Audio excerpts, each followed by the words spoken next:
क्या आपने कभी सुना है एक ऐसी राजकुमारी की कहानी जिसने अपने प्रेम के लिए राजमहल, परिवार और समाज सब ठुकरा दिया? राजस्थान की सुनहरी रेत पर जहां रेगिस्तान आकाश को चूमता है, 16वीं शताब्दी में जन्मी थी मीराबाई।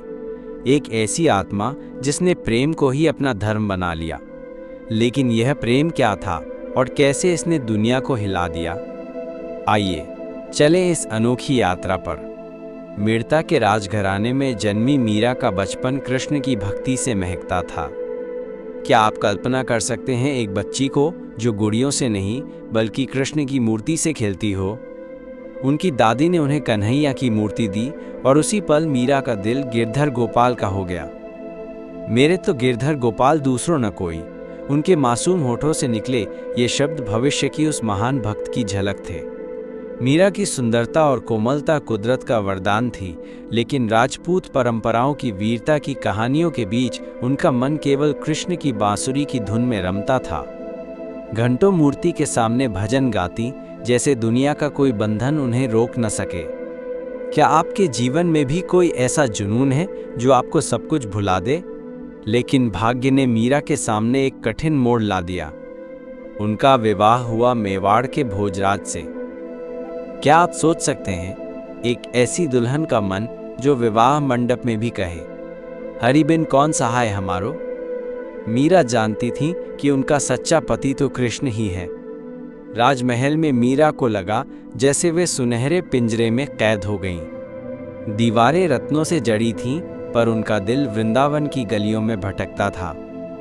वे अपने कमरे में कृष्ण की मूर्ति रखकर भजन गाती, लेकिन परिवार को ये अजीब लगता था। वे चाहते थे कि मीरा एक आदर्श रानी बने, पर मीरा गाती थी, मीरा के प्रभु गिरधर नागर, हरि चरणों में चित्त जो लागो। क्या आपने कभी अपने दिल की पुकार के लिए नियम तोड़े हैं?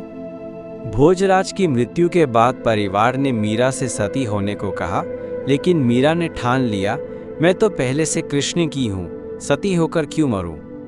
ये उनका पहला बड़ा विद्रोह था। लेकिन क्या परिवार उनकी इस हिम्मत को बर्दाश्त कर पाएगा? मीरा मंदिरों में साधु संतों के साथ भक्ति में लीन रहती, जो राजपूत परंपराओं के खिलाफ था।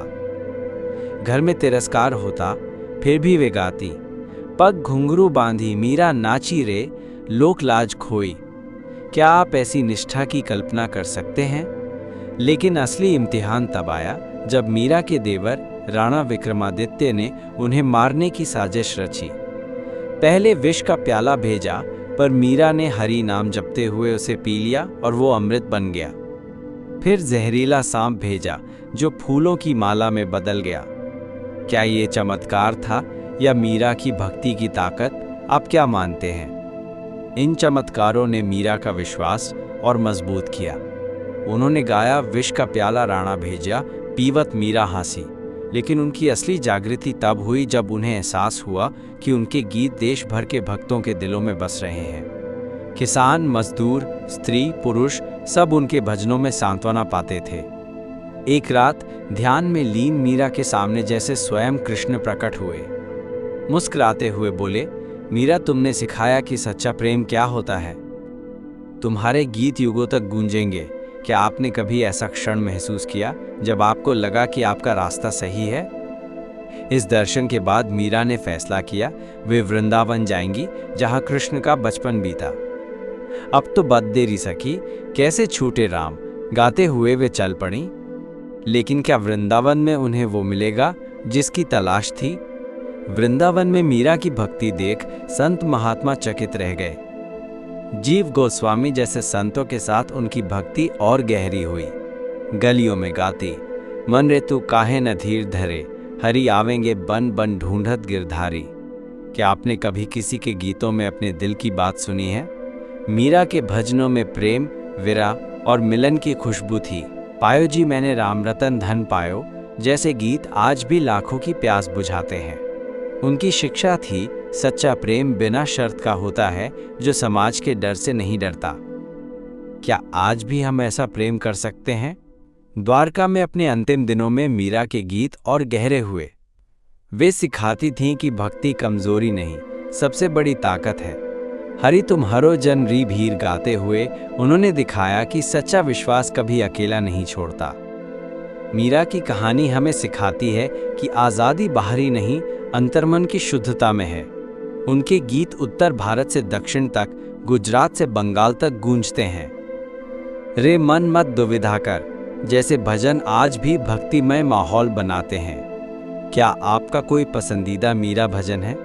कहते हैं द्वारका के मंदिर में मीरा कृष्ण की मूर्ति में समा गईं, गाते हुए हरि तुम जाओ तो कहाँ जाओगे, सर्वत्र तुम ही समाए।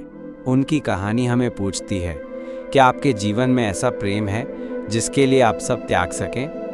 क्या मीरा का साहस आपको प्रेरित करता है? अपना जवाब कमेंट में ज़रूर बताएं। और आपका पसंदीदा मीरा भजन कौन सा है? अगर ये कहानी आपके दिल को छू गई तो इस वीडियो को लाइक, शेयर और सब्सक्राइब करें। चलिए मीरा के प्रेम को दुनिया तक पहुंचाएं।